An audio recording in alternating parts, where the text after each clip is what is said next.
Okay, we have started the recording from the second minute of the seminar. So this is a technical issue.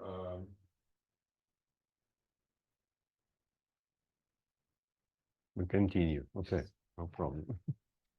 Yeah. So what I was just trying to say is that there is a property which is called integrability, which essentially allows to compute certain observables, namely anomalous dimensions of primary operators in this superconformal theory, which is n equals 4, but only at large n. So essentially, leading order in large n, terms determined by planar graphs, can be computed exactly in 't Hooft coupling. And that's quite remarkable. So not only small lambda, but large lambda. And large lambda expansion can be compared to dual string theory, for example. The question which remains is how to go beyond large n. For example, compute some observable, not only the planar function of lambda, but also subleading terms in large n. And for certain observables, there is another method to find exact functions of lambda and n, and that's what's called localization. And that's essentially computing some path integral in n equal 4 Super-Yang-Mills theory for special observable, which preserves supersymmetry. One can localize this path integral. It essentially becomes an ordinary integral over matrices, which are essentially constant paths of some scalars which are present in this theory. And then you get exact results for a partition function of free energy on the sphere, Wilson loop, and some other BPS protected objects. They're not protected, they're functions of lambda and n, but they can be computed exactly in Yang-Mills coupling and n. So here you don't really need even large n expansion. In principle, you have exact function. So these are two methods, and in general, there is a question how you go beyond planar limit for observables which are not predicted by localization. But localization gives kind of indication what may happen beyond planar limit. So that's essentially the idea that. So thinking about dimensions of operators, they generically have this kind of expansion. So here, leading term is just, there's no n squared, just n squared appears as subleading terms. So this is the planar path, so that's what you can compute from integrability. And in n equal 4 theory, at weak coupling, these anomalous dimensions go as just powers of lambda in the planar limit. So that's usual weak coupling expansion. At strong coupling, depending on which operator, there could be different behavior. And it's kind of, it's very hard to guess what should be the behavior at large lambda in general. Well, in the last, 15 years, due to this ADS-CFT duality, it was understood that there are different, for different operators, you get two types of behaviors. Even lambda may scale as square root of lambda at large lambda or fourth root of lambda at large lambda. So it's essentially long operators containing many fields here like this, and for short operators containing few fields. So the operator meaning something like trace of some product of scalars or product of field strength in this gauge theory. So again, the question is, what can we say about this delta 1? I'm not sure this is useful. For people on the recording, I'm sure yes. If they see, they don't see this. Okay, yeah, they don't see me, yeah. They don't see the slides. They see. They see only the slides. They don't see you. They don't see. Okay. So yeah, so essentially that's the question: how we can we find these functions, for example? So what we know about these non-planar corrections? In n equal 4 theory, at weak coupling, not much is known actually at weak coupling, even at weak coupling, about non-planar corrections, because it turns out that they start at rather high loop order. So there is a particular useful, interesting operator, which is just trace of two, say, scalar fields or two field strengths with many covariant derivatives. And S is the power of this covariant derivative. They can be covariant derivatives along null direction or along some complex direction in a plane. They correspond essentially to spin. So this is like spin of this operator S. The dimension of such operator for large spin scales as spin plus log of spin. And the coefficient which appears here is called cusp anomalous dimension.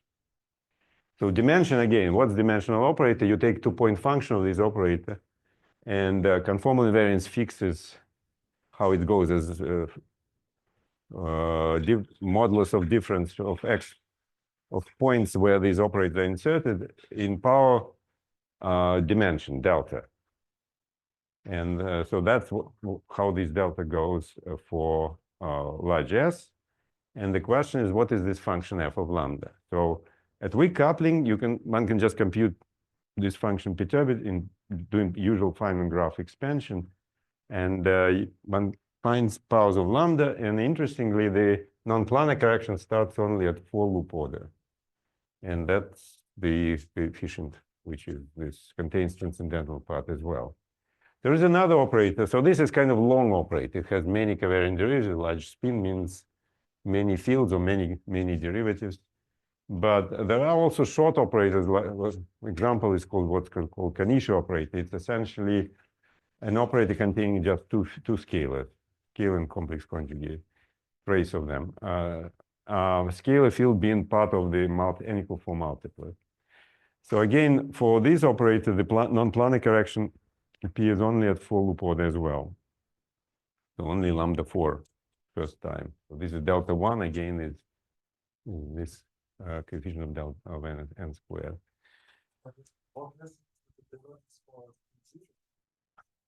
Diverges for no. This is true only for large S. It's expansion at large spin. This is expansion large spin. For zero spin, it's a different story. Yeah, there's no spin. Yeah, so that's true only for large spin. So for large spin, it goes delta goes as S. It's essentially clear dimension of this operator for just how many canonical dimension is 1, 1, S. S plus 2. So large S is just goes as S. And this first term is just canonical. One may guess that in general, that's lambda 4 behavior should be kind of universal at weak coupling. And then what we should expect at strong coupling. As I mentioned, for the planar part, we know what's a strong coupling asymptotics. So it could be this one or that one. But what about non-planar correction? It's really no idea how this delta 1 should go at large lambda. It should be some power of lambda, but a priori is not clear. And in fact, there is zero information about that known directly in n equal 4 theory. Now, if we try to approach that question about what should be this asymptotics at large lambda from string side, that would require understanding what kind of contributions we get to energies of semiclassical strings from high genus contributions. So string loop corrections. So I should say that 1/n corrections are like string loop, non-planar corrections are like string loop corrections. They are like addition of handle to the torus. And so computing this delta 1 on string side would require looking at some semiclassical string with large spin, say, and finding what's the correction of this torus contribution to its energy. And that kind of looks like very complicated problem in general, because clearly in string theory, computing one loop correction involves some modular integral, but this should be done in ADS5S5, which is curved space, and that's definitely much more complicated than in flat space. So anyway, so this is an open question. Now, the point of what I'm going to talk about is that remarkably in the case of three-dimensional analog of this ADS-CFT correspondence, where superconformal theory is what is called ABJM theory, it's three-dimensional Chern-Simons+matter theory, which is due to a theory on many membranes in 11-dimensional theory. There is an answer to that question, which uses the fact that we can look at semiclassical M2 brane and quantize it in this dual space, ADS4, S7. And then we can capture these non-planar corrections just by semiclassical quantization of M2 brane without doing any complicated loop high topologies or anything like that. And the reason for that is because essentially we can do this in 11-dimensional M-theory context where string coupling, or 1/n in this context, is captured by essentially by the background, by the radius of 11th dimension. And that's K. Well, I explain how it's related to this radius. So this is Z over K means in general it's orbifolding, but in this case it's very simple orbifolding. It's just identifying certain angle with 2 pi divided by K. K is an integer, and K will be the level of Chern-Simons theory. But yeah, we'll get to that. But my point is essentially that in this context, there is a way to get these non-planar corrections, and there is no analog of that in equal 4 theory, which is known at the moment. So let me now try to explain why this ABJM theory, how it appears, and what is the setup. So one needs to start with some kind of history of this story. That, of course, there are supergravities. There are 11-dimensional supergravity, and in 11-dimensional supergravity, one may ask, what are the classical solutions? And one solution is M2 brane, another is M5 brane. And if one considers M2 brane with very large charge near horizon or near the core of this M2 brane background, this background looks like a product of ADS4, S7. And that's a space with maximal supersymmetry in 11 dimensions. And the number of M2 branes which create this background is n. And scale is related to this. LP is the Planck scale. It's essentially a parameter which is 11-dimensional. It's Newton's constant of 11-dimensional supergravity is Planck length in power 9. So that's the only parameter of this 11-dimensional theory. So this background, again, it's near horizon limit of many M2 branes, just like ADS5, S5 appears as the near horizon limit of many D3 branes in tandem type 2B theory. Now, one can think of this M2 brane and ask what's the action which describes this soliton in 11-dimensional supergravity. So in principle, this is a question which can be analyzed just in the context of 11-dimensional supergravity. Identifying collective, the object has certain symmetries, supersymmetry, etc., and translation invariance along the brane. So you can identify collective coordinates and in principle construct this action for M2 brane. That was done actually before this solution was discovered, just by analogy with superstring action, Green-Schwarz action. Its analog is this for M2 brane is the action which was constructed by these people. And it has a form which is, it's essentially the action which was suggested by Dirac in 1962, which is the usual volume action. But now for the string, it's Nambu action. Where you just take a look at area of induced metric. So here it's in flat space. So X is unbearing coordinates. You just have induced 3-dimensional metric. And that's the action. Now, this action has supersymmetric analog.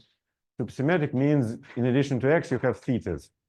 Thetas are Majorana fermions in 11 dimensions. So they have 32 real components.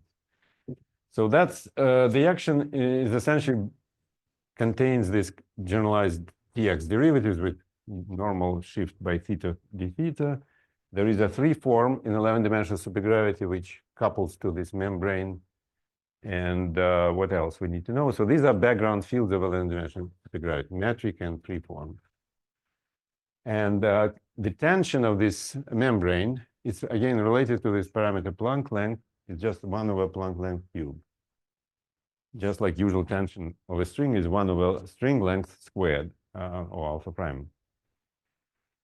So one important point is that this 11-dimensional picture has the corresponding 10-dimensional picture when we can reduce 11-dimensional supergravity on a circle, assuming the topology of 11-dimensional space is circle times Minkowski space or some curved 10-dimensional space. And out of the 11-dimensional supergravity action, which I didn't write, it's just R plus field strength of C3 squared. You get an action of 10-dimensional type 2A supergravity, which starts with R term, etc. And the way how this is done, you just make an ansatz for 11-dimensional metric, which contains 10-dimensional metric, this 11-dimensional circle of diagonal one form of vector, which will be Ramon vector in this type 2A supergravity.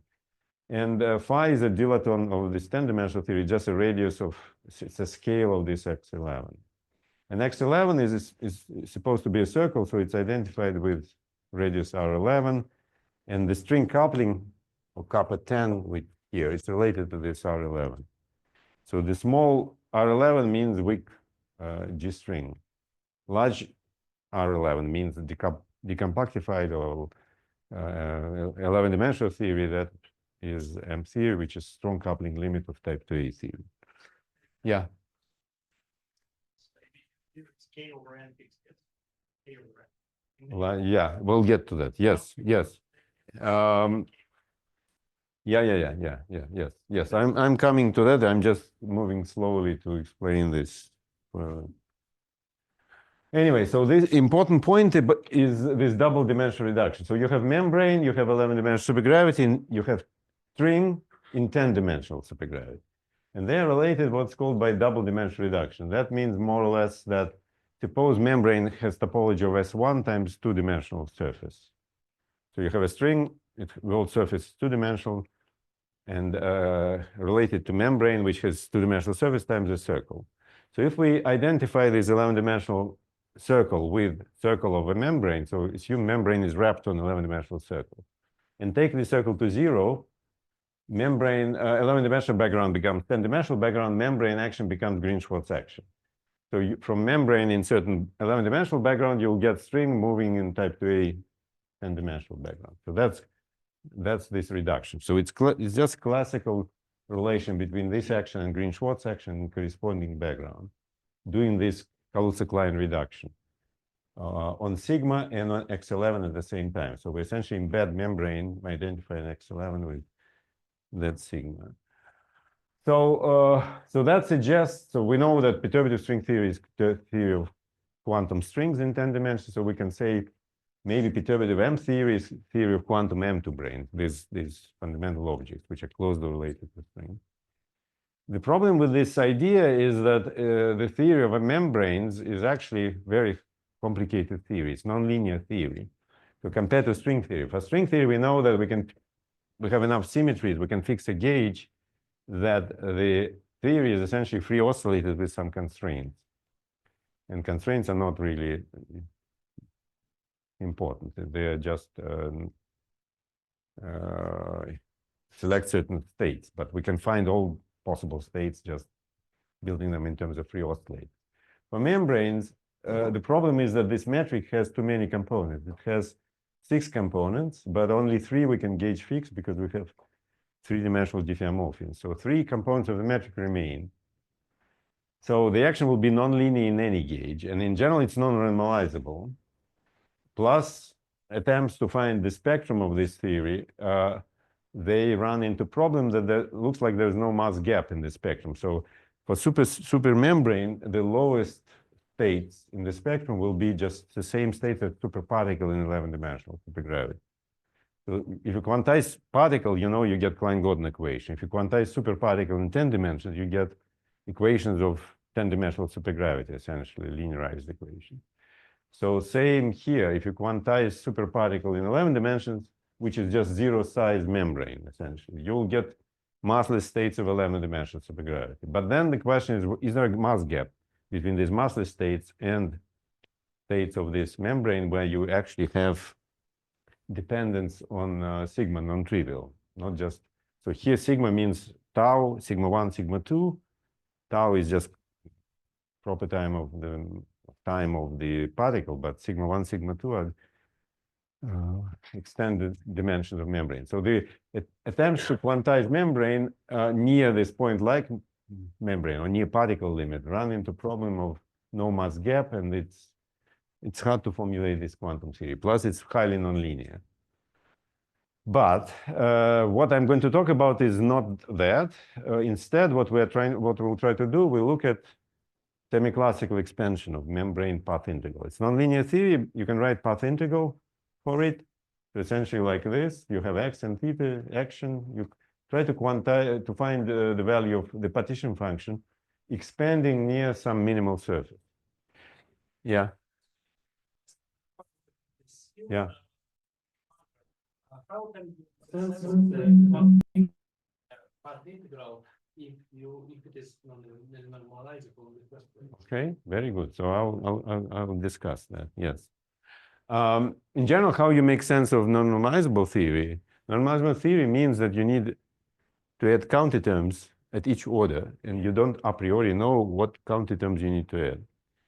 In 2 dimensions, if you there are theories which have extra symmetry, and for which you actually may know how to fix these counterterms at higher orders, despite the theory looking non-normalizable. Yeah, to preserve symmetry. So there is a subject which is called TT-bar deformations, which was discussed recently. This is kind of goes along these lines. An example is Nambu action. So for Nambu action, you know there is a way to fix a gauge which becomes free oscillators. But if you just choose a static gauge, expand it near, say, infinite string limit, you will get highly nonlinear action. But turns out that there is a way to fix this quantum theory in such a way so that it's equivalent to free oscillate.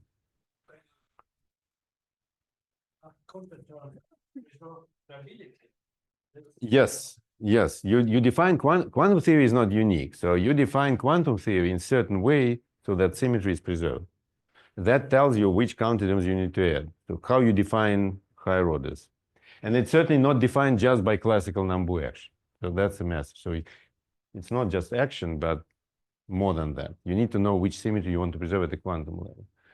So something like that may happen for membranes, but we don't know. But there are indications that that should happen. I'll get to that as well.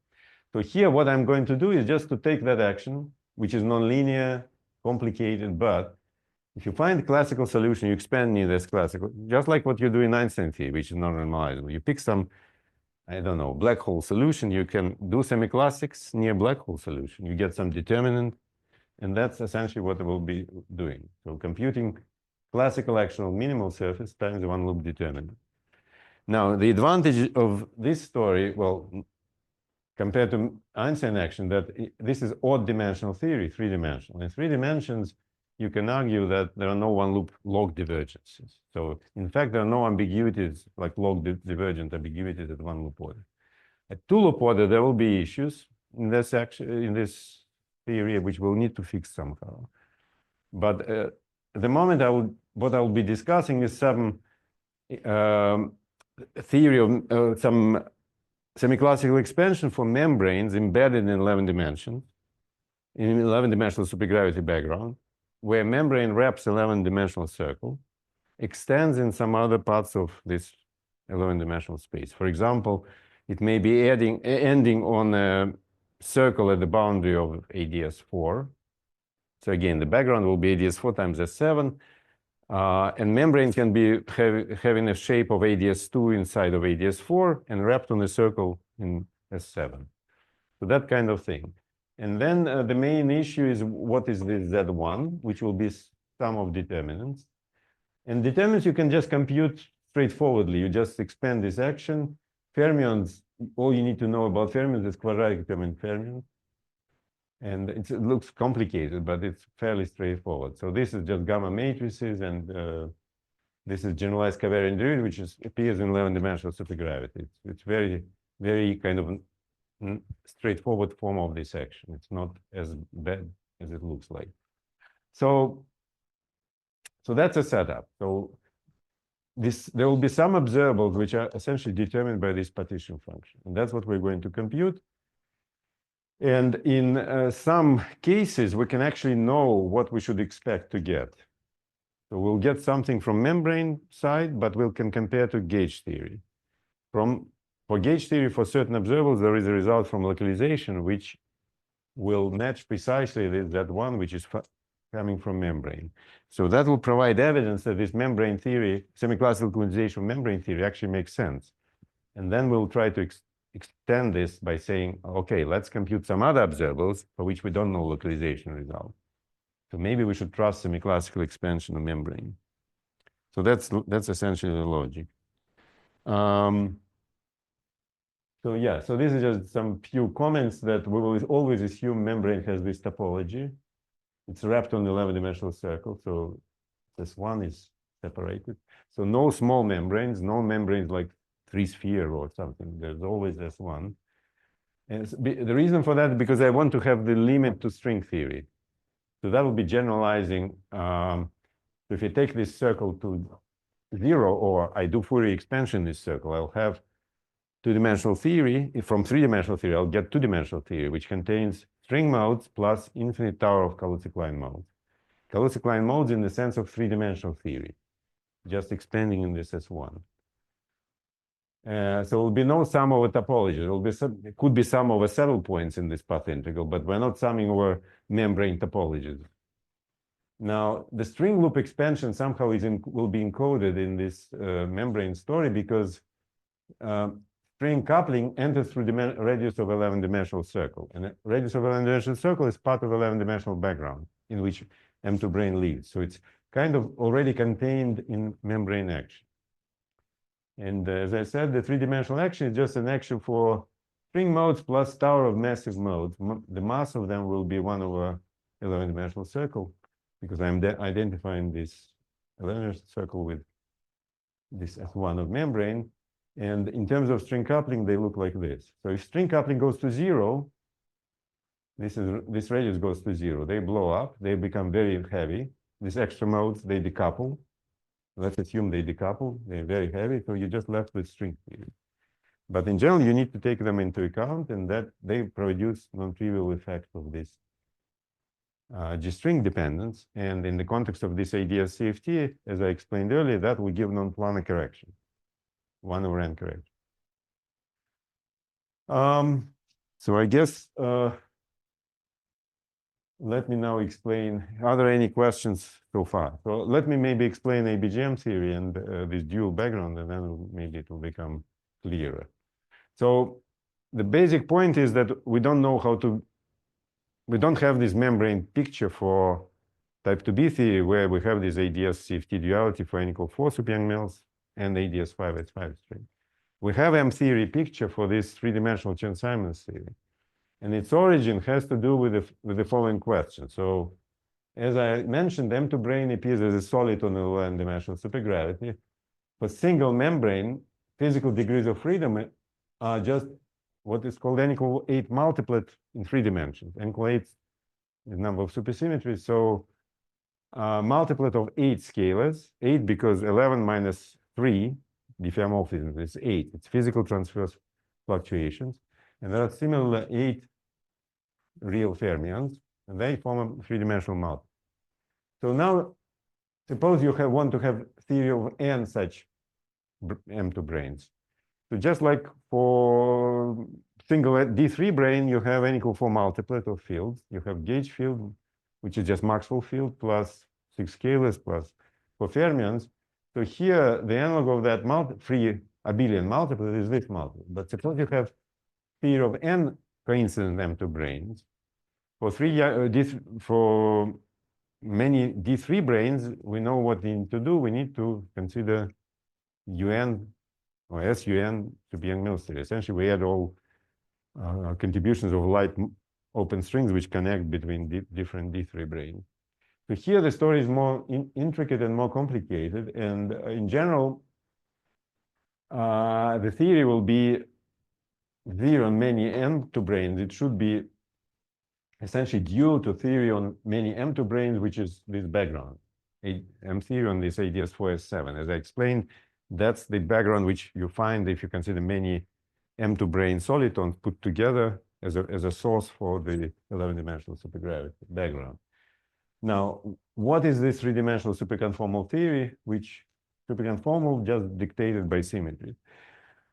So to answer that question, one actually, if one wants to have some perturbative understanding of this theory, one needs an extra parameter, which will be like Yang-Mills coupling, because in M theory, the only parameter is essentially Planck length here and n. N is number of this M2 brane.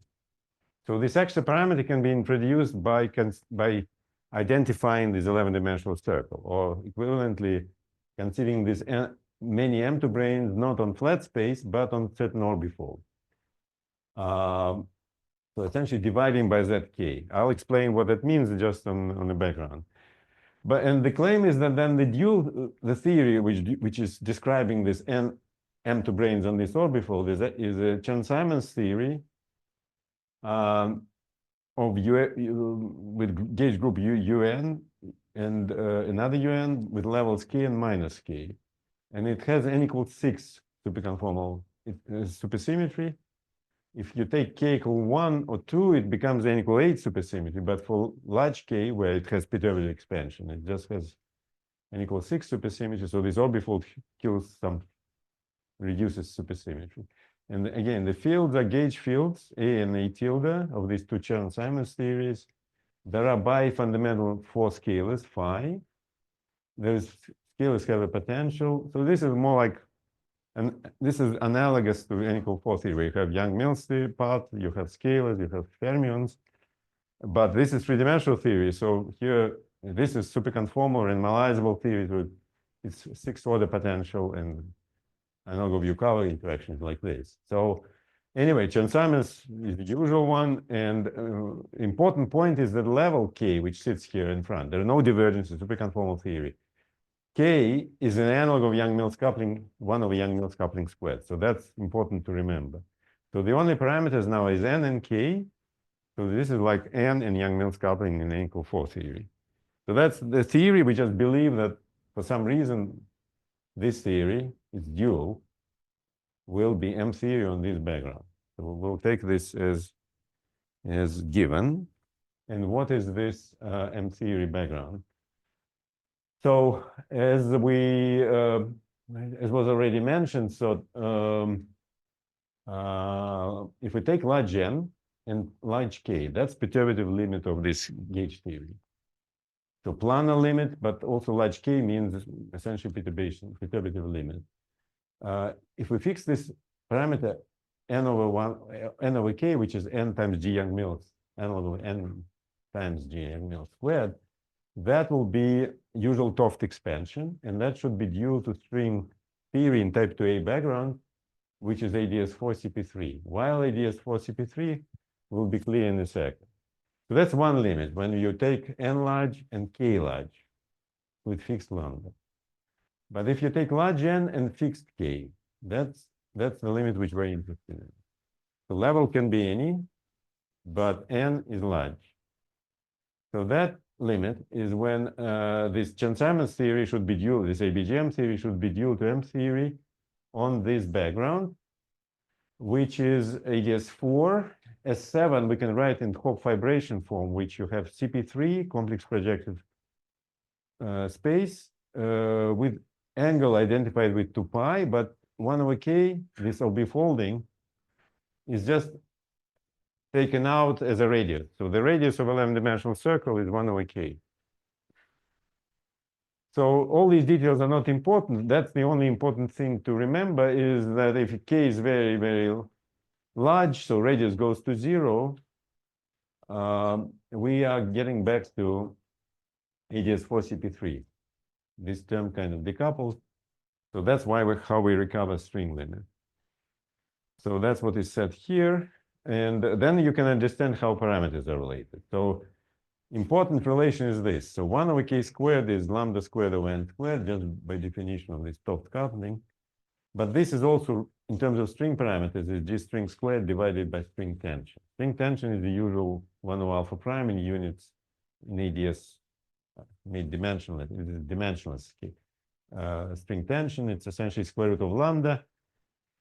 So 1 over k squared is related to string coupling divided by tension. So that's important That's what is important to remember. Also, 1 over k is related to 1 over n, so that's the planar, non-planar corrections will be related to expansion in 1 over k.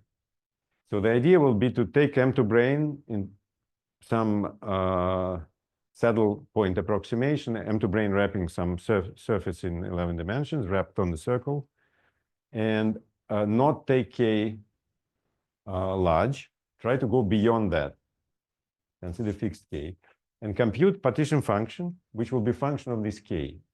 And that will encode non-planar corrections or encode string loop corrections, some of them, leading at each order in string coupling, leading term in inverse string tension or in alpha prime. Yeah.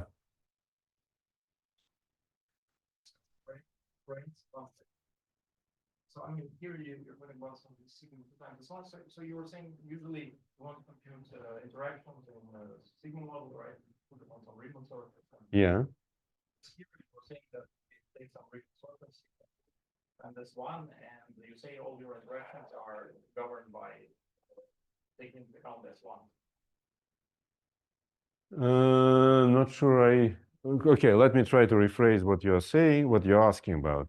The better idea is to think about what we're going to compute is this. So in string context, so suppose you have string with large spin, some spinning string, classical solution for folded string spinning around its end. So its energy squared will be proportional to spin. Energy will go as square root of spin in flat space. So then you can take that action, take that solution and ask what are the quantum corrections to that solution in string theory. And in general, if you start with Nambu action, it's in principle non-trivial question. But you can compute one-loop corrections, etc. So the same thing you can do in ADS space. The same you can do for membrane. You can consider membrane which generalizes for this spinning string. In 10 dimensions, it's just that, but it's also wrapped on a circle. Membrane action is nonlinear, so there'll be non-trivial corrections from that. There is nothing like scattering of strings or scattering of membranes, but that's not the problem we are discussing. We're discussing essentially like something computing like Wilson loop expectation value, where you have surface of string ending on a certain contour or circle. It's like disk partition function. So here will be membrane partition function, which ends on a circle, but also wrapped on this 11-dimensional circle. Did I answer your question? So it's not a question about interactions in target space. It's a question about world volume, which is nonlinear theory, which contains vertices, etc., and then computing semiclassical correction to that. Yes, but exactly. So from string side, that will be like high genus corrections. But here, believing in this M theory idea, which goes back to 95, if you take large G string, you essentially you open up 11-dimensional dimension. So it is important, the context is important. So this is in this particular ideas 4S7. How that works in flat space is a big open question. If you That's like yeah, well, that's essentially, that's a message, and we'll see the evidence of that. Yeah, that's a message. So how that happens, I can't explain it in telling you that from membrane I see how you get the torus contribution. No, there's no that way to see that. And also, I don't know the full one loop correction on string side. All I'm saying that I'll catch only where was that? At each order in G string, leading order in alpha prime. 1 over tension is 1 alpha prime. So it's like computing string loop correction at particular order in G string, and then taking alpha prime to 0, separating only particular term in alpha prime.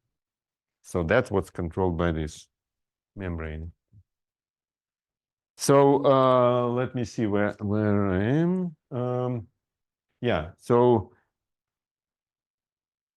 the idea would be as follows. So we can start with string theory and ask what's the duality between ABJM operators in this apparatus in the Chern-Simons theory and string states in ADS for CP3. And the correspondence can be established again for strings with large spins, or even for short strings, you can try to understand which operators correspond to which string states. Once you know that, you can lift this to membranes, semiclassical membranes, which semiclassical membranes correspond to which operators. So then you can quantize these membranes, find corrections to string energies, which are dimensions of these operators. So in this ADS CFT correspondence, energies in global ADS correspond to dimensions of the dual operator. So that's eventually what we're going to do, to look at membrane with, say, spins or which are dual to certain operators here in that space and compute K-dependent, which will capture non-planar correction. That's a long way to go to that yet. Yeah, again, one thing which I should emphasize is that what's the parameter of this membrane theory expansion? It's expansion in large scale of ADS divided by Planck in units of Planck length. And that corresponds to large N for fixed K. K is just, again, radius of a line dimension. It has nothing to do with L. L is scale in front of the whole metric. K sits inside, like here.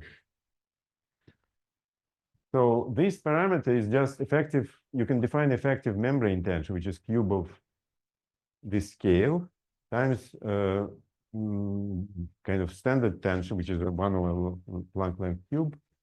And that's just square root of n times k. So that's obviously large if n is large and k is fixed. That's not Toft coupling. Toft coupling is n over k. So k here is any fixed number. So semiclassical expansion will give something like classical term, which will be scaling like tension, times the function of k, one loop term, which will be scaling as tension in power 0, two loop term, which will be 1 over tension of this effective tension, times function of k. And this function of k, they will encode this non-planar correction. As I explained, 1 over k squared is again 1 over k squared is the same as G string, something like that. But tension is tension. So that's the idea. So replace strings by membranes, semiclassical membranes, compute their energies from their partition function, and that will capture this through this k dependence capture non-planar correction. So examples which make sense demonstrate that this actually makes sense. So this membrane semiclassical expansion makes sense and matches gauge theory results are found by looking at observables, by looking at that program for observables, which we know independently what's the gauge theory result from localization approach.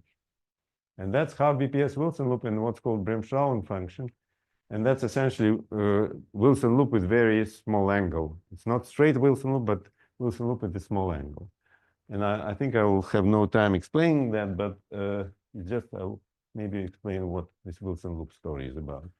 So BPS, well, Wilson loop is usually trace path-ordered exponent of gauge field. In Chern-Simons theory, you can also consider that for each group. You want one UN, another UN, you consider Wilson loop like that. But it turns out that if you want half BPS, you need also to couple to scalars and in fact also to fermions. It's more complicated. But in A=4 theory, it's just particular coupling to scalars. So localization means that expectation value of this Wilson loop in this ABJM theory, rather than being functional integral, it actually reduces to matrix model integral. So here X and Y are eigenvalues of these two bifundamental scalars, which are matrices, and by n matrices, one index from one gauge group, another from the other. And that's a particular matrix model. So by its matrix, well, each of them runs n. So you can write it as a matrix or in terms of eigenvalues. So what appears in the exponent is like classical action. It's Gaussian kind of quadratic contribution times k, because k appears as a factor in front of action. But the measure what appears M here, that comes from one loop determinants of fluctuations in this ABJM theory near background, which scalars have constant values. Why and how that happens is not the subject, but the claim is that that's what you get if you ask about free energy of ABJM theory on a three-sphere, or if you want to compute Wilson loop, that one, expectation value, you need to take just expectation value of exponent of xi. Exponent kind of suggested by this expression. Xi are related to scales, but anyway, that's not immediate, not easy to explain why, but that essentially gives, these three lines give you what you need to compute if you want to know this expectation value. So if n is large, this is complicated integral. Highly nonlinear, it's Gaussian, one Gaussian exponent, but the measure is complicated. But that integral can be computed, and the result looks like Airy function, ratio of two Airy functions, with very specific dependence on n and k, as written here. So you see here, there is a prefactor to pi over k, a sign. K here should be bigger than 2, otherwise there is a problem. And n appears inside. So if you take this expression, expanded large n for fixed k bigger than 2, using what is Airy function, how it expanded large x, that's what we get. We get prefactor 1 over sine 2 pi k, exponent of 2n over k, which is incidentally square root of lambda.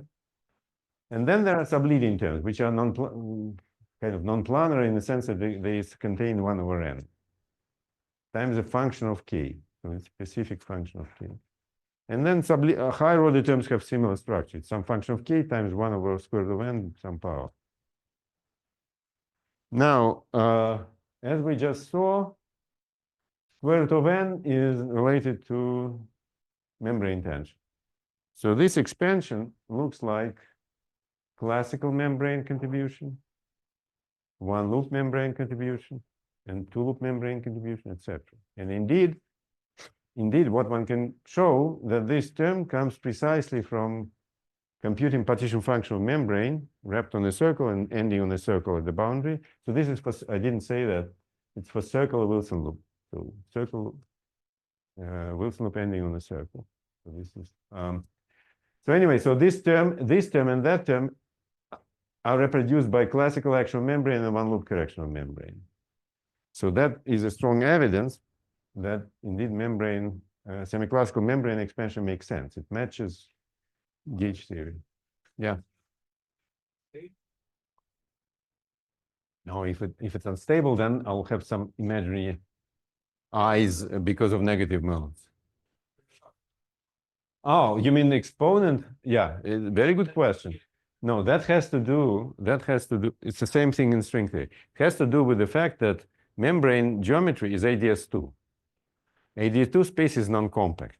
Its volume is infinite. You need to regularize it. If you regularize it, there's a way to argue that it diverges linearly plus constant term. And this constant term is minus 2 pi. So this constant has to do with this plus sign. So it's just exponent minus action of membrane, but regularized action of membrane because it contains linear divergence. In the context of, say, string theory, it's exactly the same story. So Wilson loop for string theory, you'll have ADS2 minimal surface. Again, you need to subtract divergence. You can argue that there are various ways to argue why you need to subtract this divergence, but important point is just power divergence. It's not logarithmic. For no logs. It's non-compact space. Yes, it's a surface which is non-compact. So you need to regularize its volume, and its volume is ADS2. Yeah, and it's ADS2 because it's essentially like so what you have is ADS space, say ADS4 in this case, and you have, if this is a drawing of ADS, there's a radial direction, and this is a boundary. So it adds on a circle at the boundary. And the membrane is just this surface is essentially ADS2 embedded into ADS4. Plus, there is an 11-dimensional circle, which is kind of separate from that story. So this one of these sigmas, sigma 2 is, so this is sigma, this is tau sigma 1 of membrane, and this is sigma. So, yeah.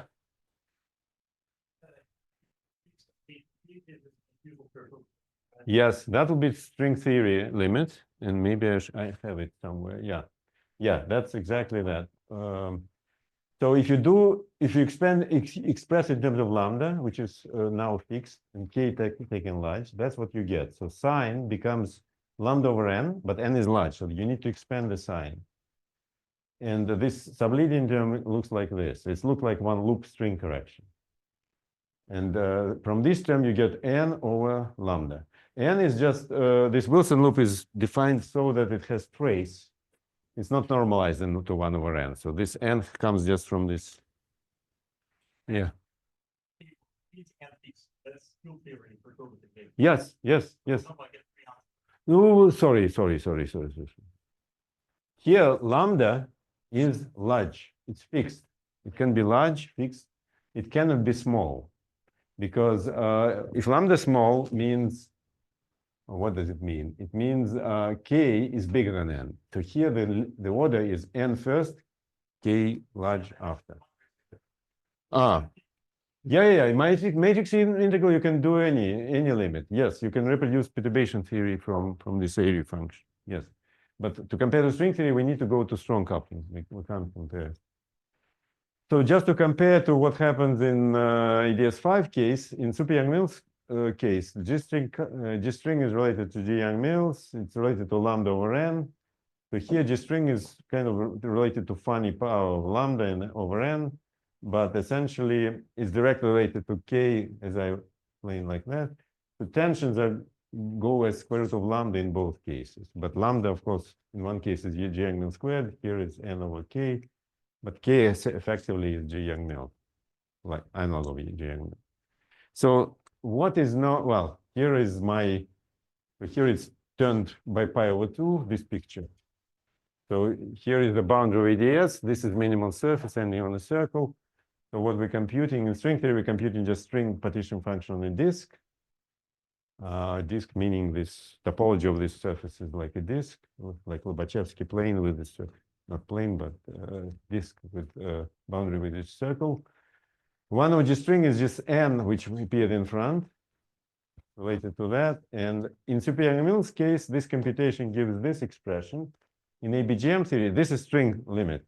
In ABJM theory, it gives this expression. And they look exactly the same in the same, if we express them in terms of string parameters, G string and tension, up to the coefficient of the prefect. So this universal form has simple explanation because essentially both cases are like ADS times some space, ADS5 S5 or ADS4 S7. And string, this is just strings, not membranes. So for strings, you kind of have similar perturbation theory, similar determinants, and etc. And in general, prediction of string theory is like genus expansion. H is the number of handles.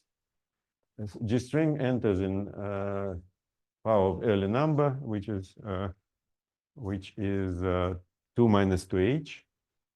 And in fact, this structure of this expansion matches what one gets from localization in that string limit.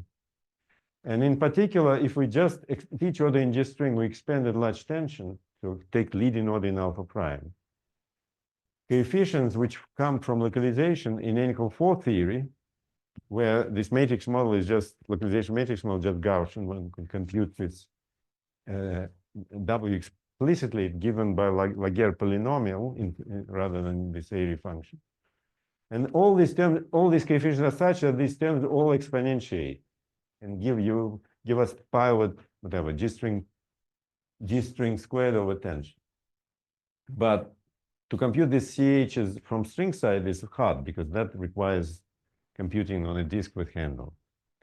So that was not done so far. So yeah. Some of them scalars, some of them fermions. So these are fermions, these are scalars. So it's two-dimensional fermions on the surface, which is ADS2. Cavalier derivative with ADS2. Minimal surface. No, there's no vectors, it's just scalars and fermions.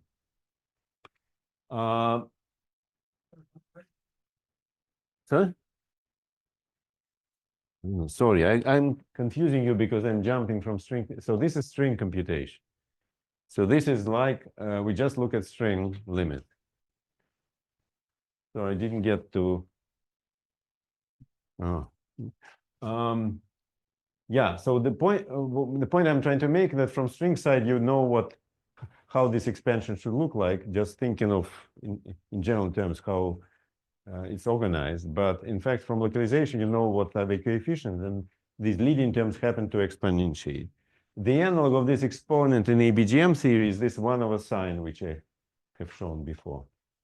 If you look at what we have from this localization result in membrane limit or M theory limit, where K is fixed, N is large.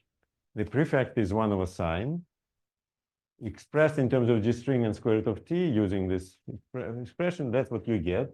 So if you expand in this 1 over sign in G string, small, you get precise coefficients of this higher order correction. This pi over 12, incidentally, look exactly like first term in expansion of exponent, but higher order term, like in what happens in N=4 theory, to Young-Mills, N=4 theory.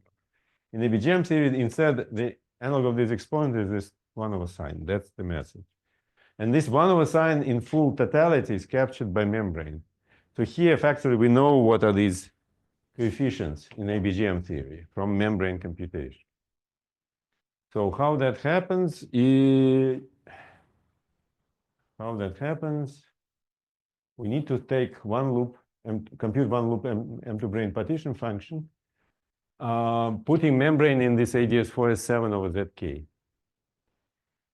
Classical action is easy to compute. Again, this is volume of ADS2 times the radius of S times the 1 over K, which is radius of 11-dimensional circle times 2 pi. And that's what you get. So the classical action is negative precisely because I explained the volume of ADS2 is minus 2 pi after regularizing. Then you can fix static gauge, essentially 2 coordinates of membrane being coordinates of ADS2, sigma 2 being angle of 11-dimensional circle, and then you get 8 bosonic, 8 fermionic fluctuations, and you find their masses. And masses have structure like K times N. K is, so the masses are like Kaluza-Klein masses, N squared over R squared, but 1 over R is K. This 1 over R11 is K, so that's how they depend on K.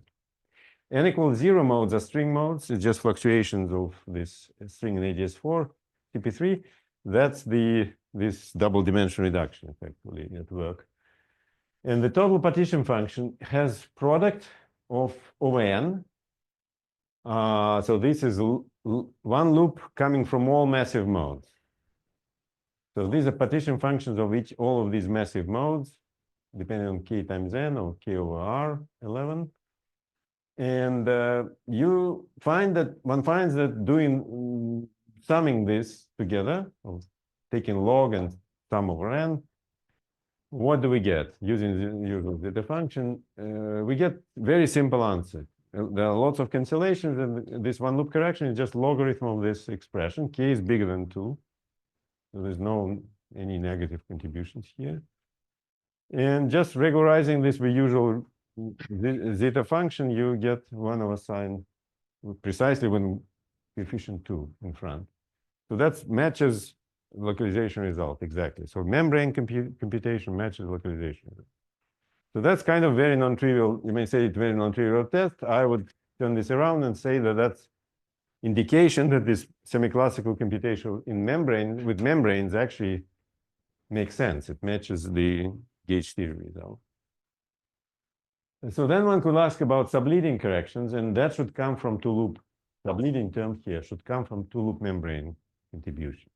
That raises the question, how could it happen that membrane theory looks non-normalizable? We don't really know what to expect. But the fact that this one loop matched suggests that there's a way to formulate membrane theory in such a way that it should match this two-loop correction. Reason to believe this comes from string side. In string theory, there is a similar question about two-loop correction in Green-Schwarz string in ADS5S5 or ADS4CP3. So Green-Schwarz string is also formally not power counting, non-normalizable. It's like Nambu action plus Fermi. But these two-loop computations actually were done for near, but yeah. Yeah. So this is a localization. Localization is that the integral is saturated at certain points. And localization is the integral. When you say integral, it's integral in gauge theory. That's gauge theory. Okay. Localization is always about gauge theory. There's no localization known, maybe. Question about localization, but as well. What do you mean by that? One loop, there was no question about. There's no log divergences. Yeah, there's no log divergences. You don't need to ask any question. You just compute. You know, when you do quantum mechanics, you also need zeta function excitation to define partition, just oscillator partition function. Zeta function. You can do it in many ways, but if you do it like that, like Feynman, you will need to know what is similar. You will need to use similar Riemann zeta function regularization. Anyway, important point. Yeah, this is absolutely universal in its following sense. You don't have log divergences. You only have power divergence. So you need to subtract power divergence in a certain way to preserve certain symmetries and to match what you want to get. Of course, you can keep this power divergent cutoff and ask, what does it mean? The answer is that prescription gives you the right answer. That's all I can say. But that's universal feature. Going back even to bosonic string, vacuum energy, like if you don't know the symmetry, you don't know what you in principle want to get. Well, two-loop is an open question. So what I just said about two loops here in Green-Schwarz, which is integrable, there is one could believe that the fact why that happened, but that happened without any quantity terms. We just computed it, found that log divergence cancel at two loops, which was not expected a priori. But here there is integrability, so you may say integrability actually controls higher loop correction. And that's why there was matching. So here I don't know, there's no integrability, there may be some hidden symmetry, but we don't know in that three-dimensional theory. That's a big open question. All I'm saying is that this expansion is organized as if it looks like loop expansion in membrane theory. So if I could compute this path integral and starting with this action, most likely I will need to add some counter terms, but if I knew which symmetry controls them, and that should be a symmetry which to match this result, then that will be the answer. But this is open, big open question. So anyway, I think I will need to, how much time? I probably no time. 10 minutes. Oh, okay. Then we can carry on for a bit. Yeah.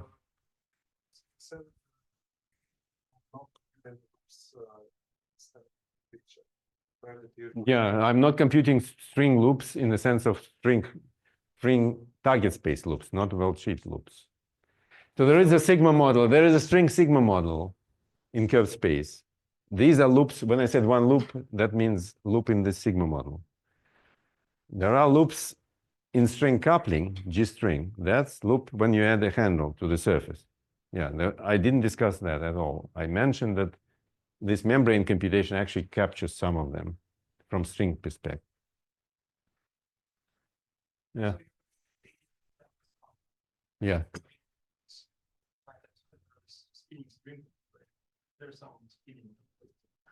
Here there's no spinning strings. This is just Wilson loop.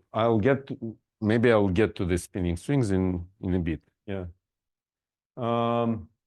Yeah, I'll skip all that story. This is about similar computation. but less kind of obvious, but more non-trivial, but kind of closely related to this Wilson loop story. That's about, it's essentially about partition function of Wilson loop ending on a line rather than circle. It could be also circle, but with very small angle. So it's non-BPS anymore. And depends on this circle, it's kind of expansion near ADS. And the leading coefficient in this circle is called Bremsstrahlung function for some reason. And it's a function of, again, K and N or lambda and N. And again, it can be computed exactly. And from localization, we have an answer for that. B, it comes essentially like this B is controlled by some derivative of some winding. If I consider a circle which wound several times, there will be this W winding number. If you differentiate over this winding number, you get this B. That's essentially the story. If you do this, you find this cotangent as a leading correction. But I think I better not go into that. But the point is that from membrane, I can get this cotangent, which comes from, again, comes from localization formula, generalized to this extra winding. And from string side, yeah. So this cotangent essentially summarizes some non-planar corrections to this leading term, which is this string result. But from membrane computation, it's just a sum of this kind of energy contributions, and it gives you this sum, which here you don't even need any zeta function equation. It's just finite sum, and that gives cotangent. That's kind of remarkable. Technically, it's different computation compared to Wilson loop, but it's more like there we computed partition function on ADS2 background. This is more like you have a Wilson loop is defined by a contour. You can consider straight line, then Wilson loop, this BPS one is just one. It has no dependence on K and N.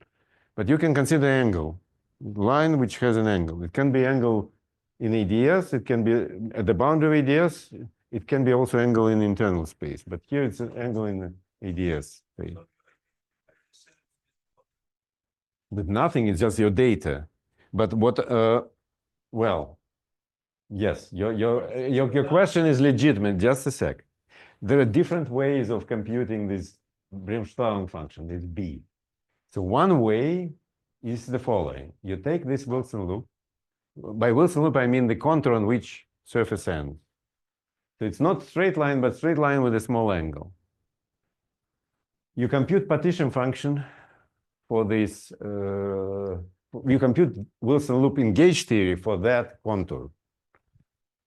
Or you compute membrane ending in ADS, not on a circle, but on this Wilson loop with the cusp, with this angle. Compute this partition function, expand in small angle. The coefficient is called Bremsstrahlung function. This B has a different representation, but it turns out equivalent. It's the following. You consider this circle Wilson loop, but wrapped several times around the Wilson loop. Then this W appears here. And then this B is given by derivative of W at W equal 1. Why? I'm not going to explain. But that's a different way of defining this function B. Yeah, it's kind of related to that. Or it's also, you can say words entanglement entropy. It's also kind of related to that. But for me, it's, well, I have no time to explain this because I still want to get the circle spinning strings. So the point to take is there is a localization result, which is cotangent. And that from membrane point of view, this cotangent appears from this sum. This sum is sum of contributions of this massive Kaluza-Klein modes on a membrane action. K is related to radius of 11-dimensional circle on which membrane is wrapped. Yeah, I'm getting to the end. Yeah, so that's what I'm going to skip. That's a computation how this leads. So here it's a non-trivial. The surface which ends on this cusped Wilson line is non-trivial. It's not ADS, but it has a limit where cusp angle is small. It becomes near ADS. So the difference with ADS is that there is elliptic function in general as a conformal factor, but it becomes 1 over sine in ADS limit for sine sigma. But anyway, so one can do perturbation theory near this point if angle is small. So finally, let me quickly say what I was saying about non-Planck actions to anomalous dimensions. So here idea is to look at some strings. For example, again, string with large spin, this cusp anomaly, which I started with, it corresponds to, in a string limit, it's very long string, folded string, spinning around its center, sitting at the center of ADS. And if its spin is very large, its ends stretch all the way to the boundary. It's infinite kind of string. And the solution for that string is very simple. So radial direction of ADS can be identified with one string coordinate, and time is global ADS time with time. And that's for large spin, that's a classical solution. And then you generalize it to membrane. You take 11-dimensional circle identified with sigma 2. So T and phi have the same log dependence. So are we going around this circle? I mean, T and No. Yeah, well, T is sigma 0. It's non-compact. It's from minus infinity to infinity. Rho in general is from 0 to infinity. To have folded string, you need to take 4 segments. So it goes from 0 to infinity, then to infinity to 0, then back. So it's a folded string centered at ADS rotating around its center. So these are details, but this is membrane action. For this solution, you can again compute its classical action. You compute one loop correction. Classical action will be log s. Log s is infinite, so log s is related to the length in this rho direction. This kappa is log s.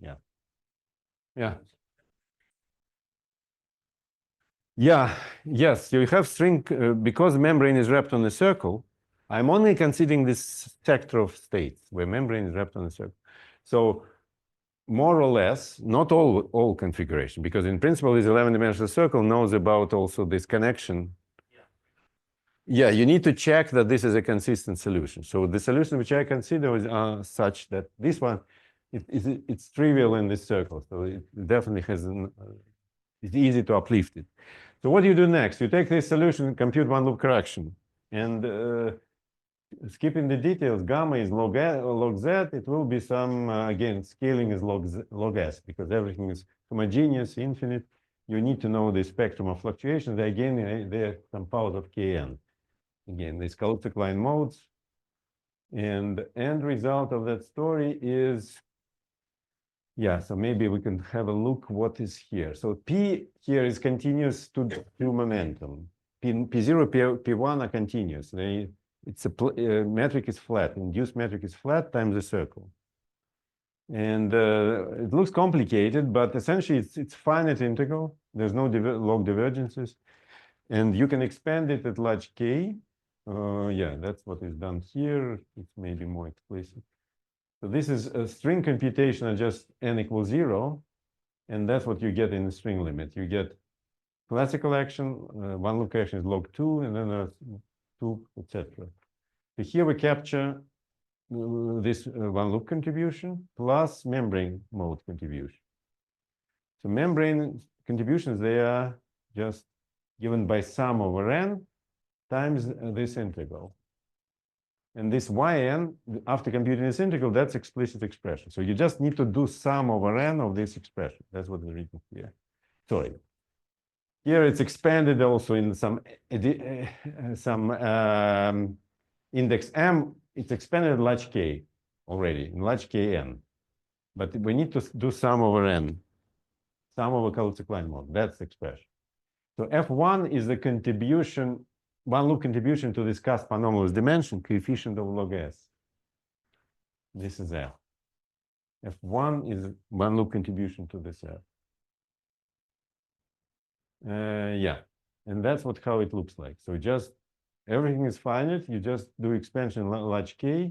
That's what you get. 1 on K squared, 1 on K4, n squared, and 4, etc. So these are non-planar corrections. This summation of not squaring. No, here it does not. It just, the coefficients are all zeta functions, normal zeta functions with integer number. So zeta 2, zeta 4, etc. Yeah.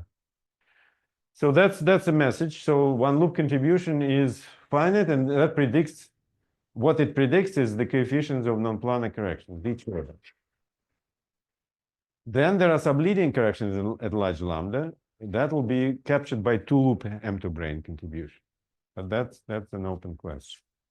So I guess I need to stop. So one could use all this data to make some predictions what we should expect in super Young-Mills, because there is an analogy between ABJM and super Young-Mills for Wilson loop.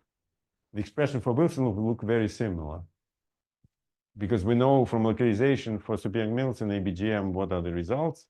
So this one we can match from get from M to brane, but this one we from string side we cannot get directly, but we can get it from localization.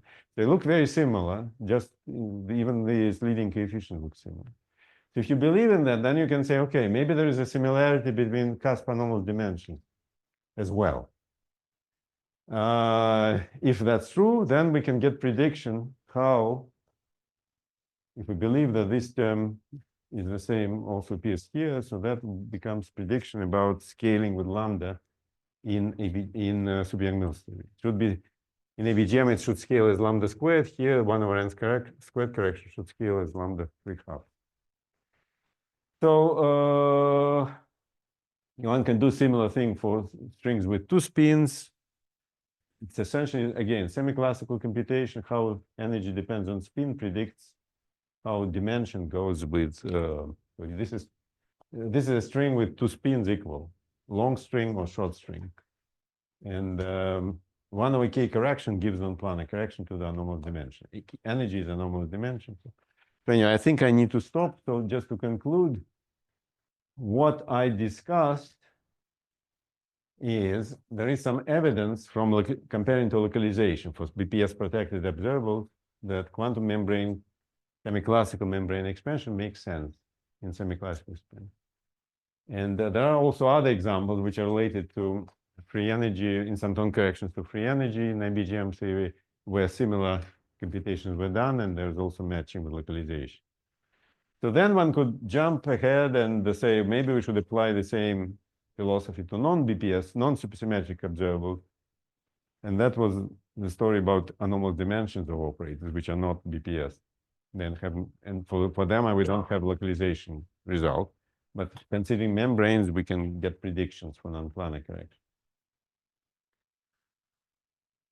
So another point which I made was that structure of localization results, it surprisingly looks like expansion in membrane tension. So it suggests that maybe membrane theory is well defined also beyond one loop. But there's so far no evidence whether there is some reason to believe that. Just analogy with Green-Schwarz integrability, maybe. An interesting question is, what is this, thinking of this membrane theory as string theory plus Tower of Kaluza-Klein modes? That's kind of effective two-dimensional theory with infinite number of states with masses related to string coupling. We think of terms of string theory. So that may be suggesting some analogy with old ideas that maybe one can resum string perturbation theory, where you add handles to sphere, as some effective theory in a sphere with non-local contributions from handles. So handle operator is like, well, maybe I should not try to explain that, but you can think of idea that maybe all string perturbation theory can be resummed as some effective theory on a sphere, all handles combined together. But here we have example of that, though we will not capture all dependence on alpha prime at each order in G string, but some particular terms using this membrane action. Big question is there anything like this membrane picture in this case of n=4 theory due to ADS5S5? And that's a big open question. So here what I try to explain is that there is a way to capture certain non-planar corrections using membranes. For n=4 theory is no similar construction. There's no similar construction because we don't know what happens at strong coupling in n=4 in the type 2b string theory. You may say it's LU, but that doesn't help too much. So if string coupling goes large, it's not actually going to 12 dimensions. Rather, it goes back to itself. Anyway, so this is a big, interesting question, which is kind of surprising because this theory have more symmetry in a way. This ABJM theory was n equals 6. So here we have more symmetry, but there's no similar M theory picture. Okay, thank you.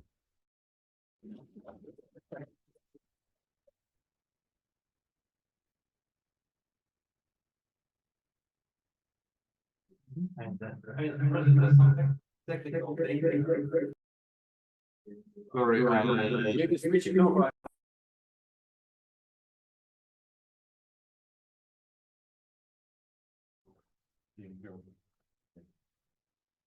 Yeah. I remember. String in ADS4 Yeah. CP3, there was some technical problem that include rotation in CP3. There was some degeneration of mismatched state in action. I mean, because it was not the full Green-Schwarz action. Yeah, yeah, yeah. Here we don't have this problem because the action that you get by the dimensional reduction is the full Green-Schwarz. Yeah, yes, yes, yes, yes. You shouldn't complicate anything. Yeah, yeah.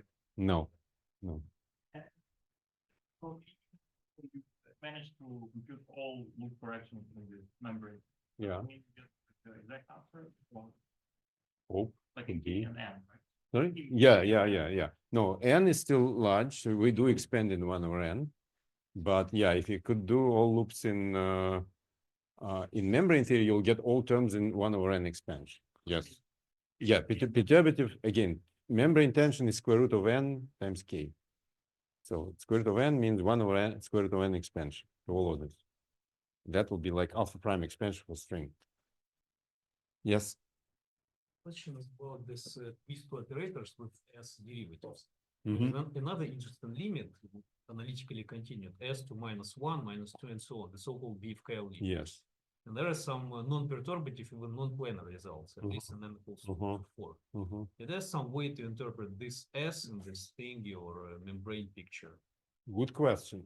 I don't know if there was discussion of that in the ABJM theory. Was it? Maybe it was. I think at one point I looked at that. I didn't find anything. I know Palchinsky discussed it for ADS5 crosses 5. Right? Yeah. No, that's true. But this is more like analytic continuation from, if you know, for any spin, yeah. It's a good question. Yeah, maybe one could also do something like that from this membrane perspective. Okay, so maybe. for ADS4, it's not. Yeah, but you need to be sure you understand semiclassical, because all of this was semiclassical. You need to have semiclassical picture. So some solution, it should be some string solution which captures it. That's the point. Because here I was discussing large spin, meaning it's long folded string or something like that. Yeah, by the way, this guy who asked me a question, he was the one, I didn't mention this for some reason. Where was that? Yeah, this one loop contribution in string theory in ABJM, which is ADS4 CP3, was computed in fact in Dmitry with Gleb, yeah, and Alday, I guess. Yeah. No, yeah. Okay. Anything else?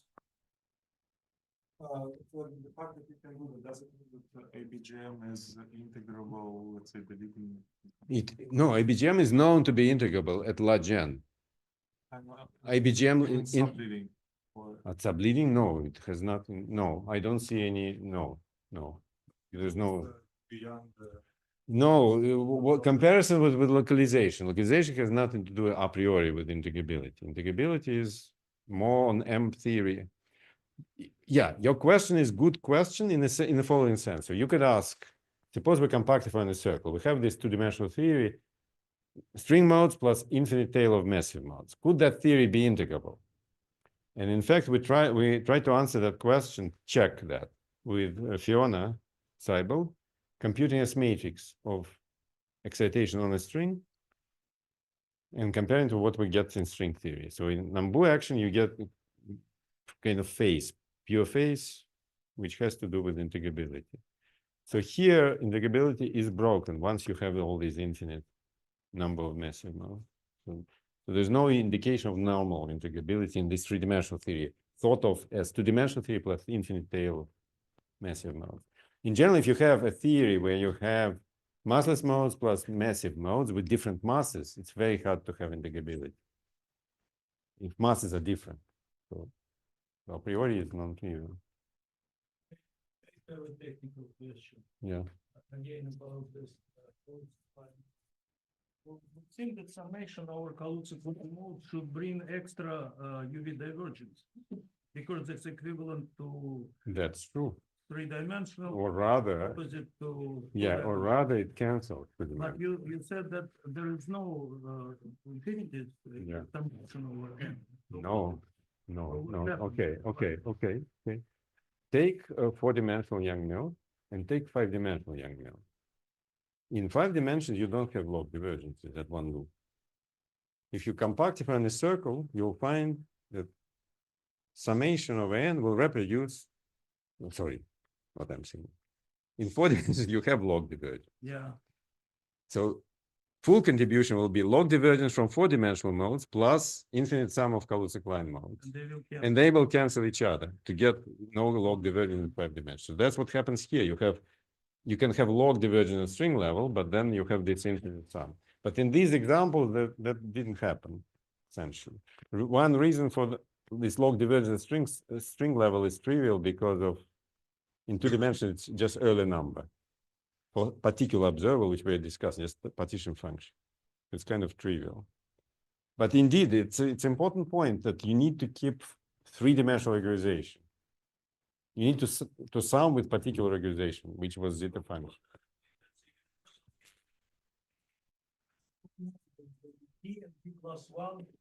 It depends on symmetries. Yeah. Yes, but it depends on symmetries which you want to preserve. If you don't know which symmetry, you may get different results. For example, if you start with 10-dimensional theory, you want to preserve Lorentz symmetry. You know, when you decompactify, you have Lorentz symmetry in 10 dimensions. That's an extra symmetry, which is broken by compactification. But a very important identity, which happened to be true in this, well, not true, but used in this expression, is this one. If you sum n from minus infinity to infinity, you sum ones. So this is 1 plus 2 zeta function of 0, and this is minus 1/2. So sum of ones is 0. So that is one of the identities which we use to kill this power divergence. Yeah, just power divergences are regulated by normal zeta function, Riemann zeta function.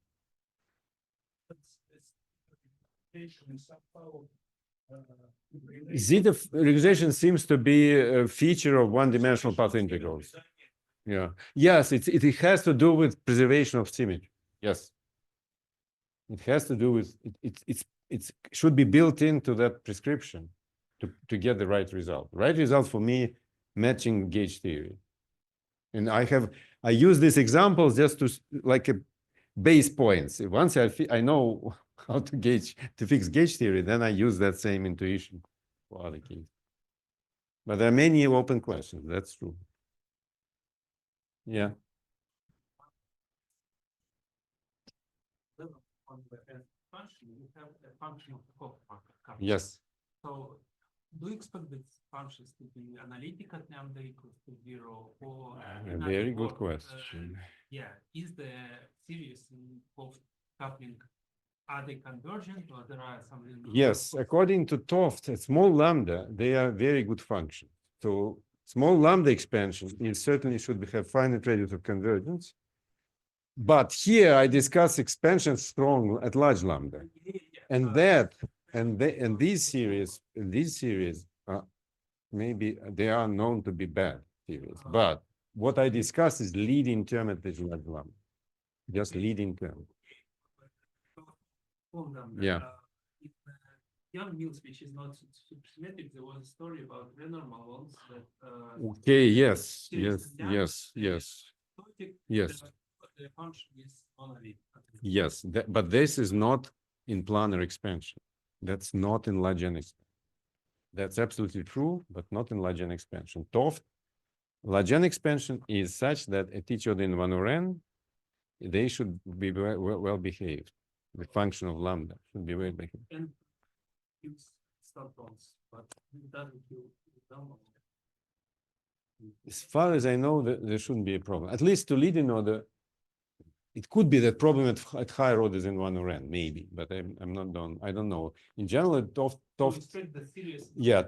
claim was this, yes. But if you relax large n, then you don't know much. Yeah, there was a big debate whether whether Yang-Mills theory, which is asymptotically free, is actually well defined, and the answer is maybe not, because you still have what you say. It's non-analytic in general for finite n. You can have Reynolds corrections, etc. Do you know them? Toft was saying maybe not. Ross was saying, oh, it's asymptotically free. It's a nice theory. Forget about it. Yeah. Yes, but that's also true. But it might depend how you take this large N limit. Yeah, naively, that's true. But if you say resum. But anyway, the Toft intuition was that if you expand in 1 over n, each coefficient should be nice function of lambda. So far, what we know, especially in this superconformal case, they are good questions, good functions. From integrability, yeah, planar part for sure from integrability is known to be smooth function of lambda at weak coupling. If you try to expand it strong coupling, you will get all sorts of issues. Good example is Wilson loop. So in N=4 theory, Wilson loop in planar contribution is just given by Bessel function, I1 of square root of lambda, which has nice expansion at small lambda. At large lambda, it has this exponent 2 pi plus 2 pi square root of lambda, plus exponent of with I, exponent minus 2 pi of lambda. So if you try to expand it at large lambda, you actually get imaginary contribution, which essentially is a consequence of the fact that this expansion at large lambda is not well defined, while expansion at small lambda is well defined, and that defines this Bessel. So once you believe in Bessel, that's what you get.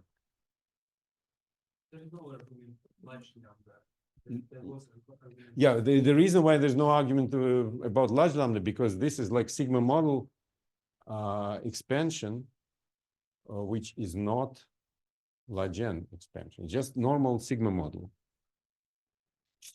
And the perturbation theory there need not be convergent.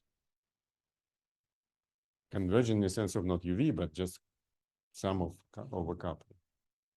So this is not large N expansion in sigma model. That will be like large D expansion. So that's the reason. That's the kind of intuitive reason why a large lambda expansion is not well defined. So in that sense, the idea of CFT duality is a bit a cheat, because one perturbation theory is not is better defined than the other.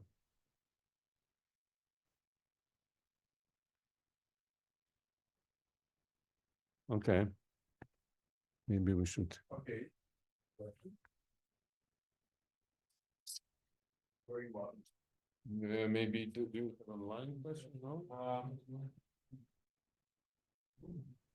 Okay, so this is your last chance to ask a question.